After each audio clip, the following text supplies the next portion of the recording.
Welcome to the history section. Today we're focusing on what was really one of the most violent and transformative periods in the history of England. We're talking about those 29 years between 1013 and 1042. Exactly. It's the period that saw the seemingly invincible Anglo-Saxon monarchy completely destroyed. And replaced by a Danish dynasty. A powerful one, but as it turns out, a very short-lived one. And our focus today is to move past just the simple chronology of events. We want to understand the profound political consequences of this era. Right. This isn't just another story about Viking raids. This is where England, Denmark, and Normandy become, well, inextricably linked. It's a dynastic entanglement that really sets the stage for 1066, just a generation later. We'll analyze the motives of the key players, the fragility of this new North Sea empire, and then the stunning collapse of the Danish line. So let's begin with the initial stage. This is the period of Danish consolidation and the last gasp of Anglo-Saxon resistance. Covering those crucial bloody 4 years between 1013 and 1016. This period opens with the brief reign of Sweyn Forkbeard. For 2 centuries, the Anglo-Saxons had been fighting, often quite successfully, to repel Viking invasions. And to assimilate Norse settlers. But by 1013, that long resistance finally culminated in a decisive Danish triumph. The scale of this victory it's often overlooked, isn't it? It really is. Sweyn Forkbeard, who was already the king of Denmark, secured the ultimate prize. The crown of England. And the historical record immediately shows the political reality of that defeat. The Anglo-Saxon king, Ethelred the Unready. And we should remember, his name means ill-advised, not cowardly. A very important distinction. But he was completely stripped of his authority. The sources paint a very stark picture of the power vacuum that followed. Ethelred fled. He initially retreated to the Isle of Wight, essentially hiding just off the English coast. And crucially, his wife, Queen Emma, and their children had already been evacuated. Yes, sent across the channel to her family in Normandy for safety. This move established, for the very first time, what we can call the North Atlantic Empire under Danish rule. It briefly united England and Denmark.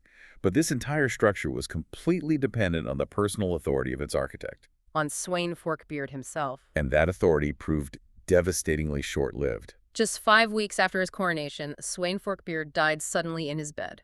The exact cause is unknown, but the political effect was immediate and catastrophic for the stability of this nascent empire. It really demonstrates the structural weakness of these early medieval empires. Absolutely. They were often personal projects, not hardened administrative states. And the first consequence of his death was felt almost instantly in Scandinavia. Norway, which had only recently been conquered by the Danes and was held under a very tenuous rule. It immediately slipped from Danish control. And a Norse nobleman, Olaf Haraldsson, later known as Olaf the Saint, reclaimed the throne, dramatically shrinking the new Danish domain right at its inception. The Danish succession was then claimed by Sweyn's heir, Canute the Great, who asserted his right to both the Danish and the English crowns. But the Anglo-Saxons saw this as an opportunity, not a foregone conclusion. Right. The removal of the immensely imposing figure of Sweyn Forkbeard encouraged a resurgence of Anglo-Saxon resistance. This leads us into Canute's first attempt to hold England and his repulsion between 1014 and 1015. The citizens of London, who really represented the heart of Anglo-Saxon political and economic power, acted decisively. Instead of submitting to the young Canute, they sent messages to Ethelred the Unready in exile, requesting his return to lead the fight against the new foreign king. It's a remarkable act, really. They knew Ethelred was flawed, he was unready after all, but they preferred a known native quantity. However, compromise, yes, better than a completely new Danish king. And history tells us that Ethelred did return, and there's a very important detail in that record. He brought ships containing Normans. And we need to pause on this Norman presence for a moment. It's critical. This wasn't just a few bodyguards. This small contingent of Norman troops, provided by Queen Emma's family, signals the deep integration of Norman military and financial resources into English politics. Emma's family, the Dukes of Normandy, were positioning themselves as essential military allies, establishing a powerful precedent that would echo all the way down to 1066. Once back on English soil, the military opposition against Canute was significant. Ethelred's son, from his first marriage, Edmund, took command of the ground troops. He would later become king in his own right. And father and son initiated what can only be described as a two-pronged pincer attack against the Danes. putting immense pressure on Canute's newly established garrisons. And the resistance proved remarkably effective. Canute had been crowned in January of 1014. But he could only hold out until Easter before abruptly departing England. He sailed back to Denmark. And the reasons for this sudden withdrawal are complex. The Danish chronicles are, well, notoriously cagey. It's likely for reasons of national pride, yes. But the prevailing interpretation suggests the problem was internal. Back in Denmark. Precisely.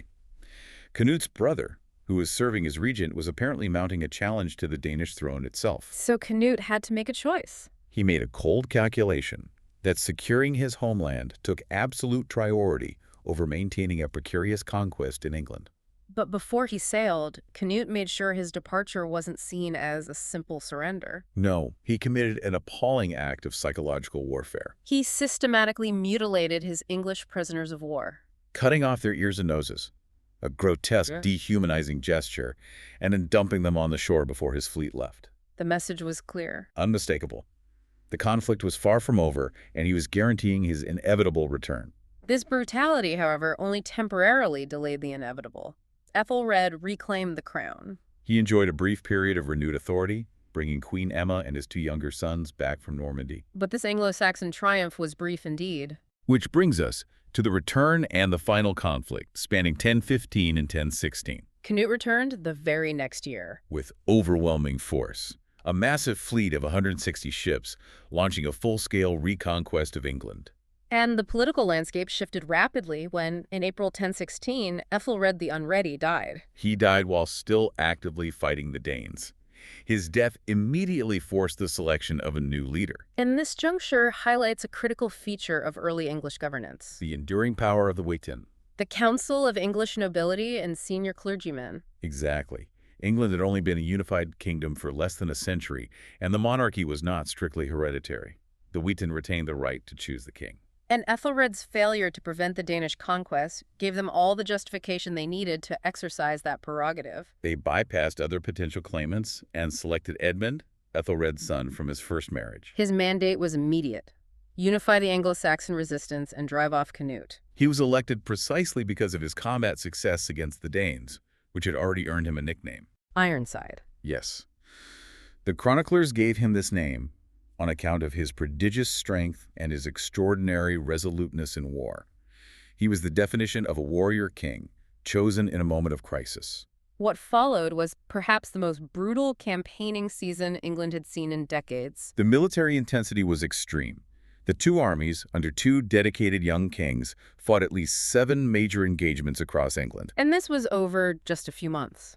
The consequences of this sustained warfare were horrific for the countryside. The slaughter on both sides was vicious and devastating. We aren't talking about small skirmishes here. No, this was total war. Farmland was laid waste, food stores were seized or destroyed, and nearby villages were systematically burned. The 7th and final major engagement, the Battle of Ashington, proved to be the decisive catastrophe for the Anglo-Saxon cause. The battle resulted in the near-total destruction of the English aristocracy. The Anglo-Saxon Chronicle mourns this loss in stark terms, recording the fall of all the chief men of the nation of the English race. This wasn't just a military defeat. It was the decapitation of the kingdom's political and military command structure. William of Malmesbury, writing later, observed that Canute destroyed a kingdom and that England's glory fell. With the backbone of the resistance literally destroyed on the battlefield, the Witan could no longer support the war. This existential crisis necessitated a truce. Even though neither Edmund Ironside nor Canute wished to stop fighting, the few remaining members of the Witan insisted on it. Which brings us to the highly dramatic Treaty of Olney. In November 1016, less than a month after the crushing defeat at Ashington, the two kings met. The location itself speaks volumes about the tension. A small, muddy island in the middle of the River Severn. The logistics were carefully calculated to prevent treachery. They arrived on small fishing boats, Chosen because they couldn't carry armed retinues. forcing a restricted one-on-one negotiation. And the terms of the treaty were harsh and utterly pragmatic. They agreed to divide the country. Canute would rule Mercia and the north. And Edmund would retain London and the south, including the heartland of Wessex. But the critical term, the one that secured Canute's long-term goal, was that Edmund was compelled to disinherit his own two young sons One a toddler, the other a newborn. and designate Canute as his heir to the entire kingdom. So, Edmund Ironside, for all his brilliant fighting, was forced to sign the death warrant for the Anglo-Saxon line. The agreement essentially meant that the moment Edmund died, the entire country would legally pass to the Danish king Canute. That treaty, signed in late 1016, marks the formal end of organized Anglo-Saxon resistance. And it initiates our second section, Canute the Great's consolidation and succession, from 1016 to 1035. The first event in this new reality was remarkably convenient for Canute. A little over a month after the treaty was signed, Edmund Ironside died suddenly. Fulfilling the terms of the treaty perfectly, leaving the entire kingdom undivided to Canute. The circumstances of his death are naturally shrouded in ambiguity. Henry of Huntingdon is the only chronicler to assert directly that Edmund was murdered on Canute's order. Right. Other records simply note his death, suggesting natural causes or perhaps complications from war wounds. So Canute's guilt remains unproven, even if it was politically very convenient for him. But whether he ordered the killing or not, his subsequent actions were immediate, calculated, and ruthless. He marched into London, claimed the crown, and moved instantly to consolidate power. He executed without mercy the members of the Witan who had been Edmund's most trusted counselors. A clear message to the English nobility. Resistance was over. And old loyalties would not be tolerated. His next priority was eliminating any rival dynastic claim. Which meant dealing with Edmund Ironside's two young sons, the last legitimate male claimants of the House of Wessex. Canute ordered them shipped back to Scandinavia, a move carefully calculated for plausible deniability. The intention was cynical. John of Worcester noted it would seem a great disgrace if the children perished in England under his watch. So he sent them to his ally, the King of Sweden, with the unspoken expectation that the Swedish king would have them quietly killed, removing the stigma from Canute himself. But the plan failed. Dramatically so. The King of Sweden refused to execute two infants. Instead, he dispatched them as far away as he could manage. To the court of King Stephen of Hungary. But the journey itself proved fatal for the younger child. The older toddler, however, named Edward, survived. He was raised in Hungary. Ensuring the survival of this branch of the English royal line, even in extremely distant exile. Having secured the throne, Canute then focused on legitimacy. Which brings us to the royal marriages and heirs. He sent for and married Emma of Normandy, the widow of the former Anglo-Saxon king Ethelred the Unready. This marriage was a masterstroke of political theater. It didn't just neutralize a powerful potential rival in Normandy. It also linked the new Danish regime, however tenuously, to the defeated Anglo-Saxon line, lending a critical patina of continuity to Canute's rule. Canute's domestic life was, however, complicated.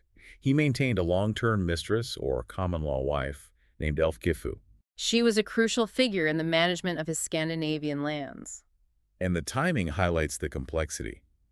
Ælfgifu had already borne Canute one son, Sweyn, the year before he married Emma. And she bore him another son, Harold, in the very same year, setting up a dangerous succession ambiguity from the start, with 3 sons by 2 different mothers. The record doesn't detail Emma's personal feelings about this, but her actions speak volumes. They show an acute political astuteness. She immediately prioritized the protection of her own 2 sons from her first marriage, the Athelings Edward and Alfred. An Atheling being a prince of the blood royal, eligible for the kingship. Emma acted swiftly. She sent Edward, who was about 10, and Alfred, still a baby, back to Normandy to live with their uncle. Her fear was entirely rational, given the mysterious circumstances that so often claimed the healthy sons of rival kings. She did not want them to fall victim to the mysterious illness that conveniently appeared near the English throne. 2 years later, Emma bore Canute, his designated heir to the English crown, Harthacnut. Although Canute's 3rd son overall, Harthacnut became the legitimate heir to England, a designation that would later define the succession crisis. With the dynasty secured, Canute transitioned into the administrative phase, leading to the establishment of the English earldoms in the 1020s. Canute ruled England for 2 decades, stabilizing the realm. The demoralized Witan ceased to offer resistance, and Canute largely shifted administration into the hands of his loyal Danish supporters. This was a profound political reorganization. He divided the country into 4 immensely powerful earldoms: Wessex, Mercia, East Anglia, and Northumbria. These weren't just geographic designations, they were powerful regional governors who answered directly to the king. Unsurprisingly, 3 of the 4 were assigned to Danes: Thorkel the Tall in East Anglia, Siward in Northumbria, and Leofric in Mercia. The one significant Anglo-Saxon exception was Wessex, the wealthiest and most important region. Canute awarded this to Godwin, a native of Sussex who had opportunistically supported the Danish conquest. It seems Canute was hesitant, but ultimately saw the value in having a powerful, loyal Anglo-Saxon as a check on the other Danish earls. And Godwin proved to be a masterful political operator. The research describes him as canny and ambitious. He quickly solidified his position not just through royal favor, but through a calculated dynastic link, He married Canute's sister. establishing a direct blood connection to the Danish ruling family, ensuring his place within the new regime. And setting the stage for his family's dominance for the next half-century. By the late 1020s, Canute's power had peaked. This was the zenith of the North Sea Empire. In 1028, he finally completed his father's ambition, forcing Olaf the Saint to abdicate the Norwegian throne permanently. Canute crowned himself King of Norway, officially holding the 3 crowns: England, Denmark, and Norway. This North Sea empire was immense, controlling trade routes across the entire North Atlantic. Yet his ambition extended further. In 1031, he turned his attention north, invading Scotland. He engaged Malcolm II, the High King of the Scots, intending to compel recognition of his authority. The conflict concluded with a truce, but it was a submission. The Anglo-Saxon Chronicle records that not only did Malcolm II submit, but also 2 other kings, Maelbeth and Aimark. Which confirms that Canute secured recognition not just from the High King, but also from the subordinate Scottish rulers, Establishing a dangerous precedent of fealty that would breed resentment later on. Canute's consolidation of power was complete. But empires built on a single personality are always vulnerable. Which brings us to Section 3, the succession crisis and the fall of the Danish dynasty, from 1035 to 1042. Canute the Great died in 1035. For 2 decades, his rigorous administration had made Danish control seem unbreakable. His death instantly created a massive power vacuum across 3 separate kingdoms. In England, the Witan primarily hoped for the ascension of Emma's son, Harthacnut. He was the legitimate heir and possessed a crucial lineage link, being half Norman, a tenuous connection to the old English royal line. However, Harthacnut, barely 20, was immediately trapped. He had been dispatched to Denmark to oversee the combined rule of Norway and Denmark. But upon Canute's death, Magnus the Good, the illegitimate son of the deposed Olaf the Saint, seized the moment. Magnus mounted an armed challenge for the Norwegian throne with widespread support. Harthacnut was thus politically and militarily tied up in Scandinavia. Unable to return to England to secure his claim. And this delay created the perfect conditions for the rise of Harold Harefoot and the treachery of Godwin. The Danish army commanders in England, along with the 4 powerful earls, including Godwin, chose Canute's oldest son, the fully Danish Harold Harefoot, as regent. While the title of regent was ostensibly to hold the throne for Harthacnut, it was effectively a seizure of power. Harold's claim was less legitimate, but his presence in England gave him a critical advantage. The English Witan immediately voiced its strong disapproval. The Anglo-Saxon Chronicle states that Earl Godwin and all of the foremost men in Wessex opposed it. This opposition, however brief, created a small window for the exiled Anglo-Saxon royal family. Ethelred the Unready's 2 younger sons, Edward and Alfred Atheling, attempted to exploit this vacuum.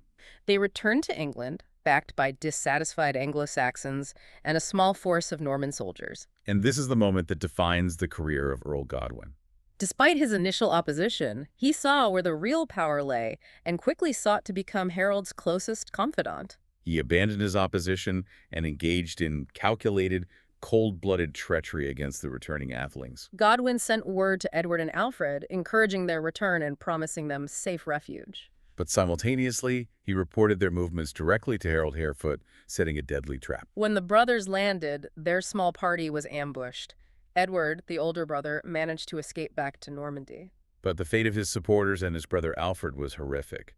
The Chronicle noted many were captured. Some of them were sold for money, some cruelly destroyed. Adding that some were fettered, blinded, maimed, or scalped. Alfred was captured and hauled in chains toward Ely Abbey.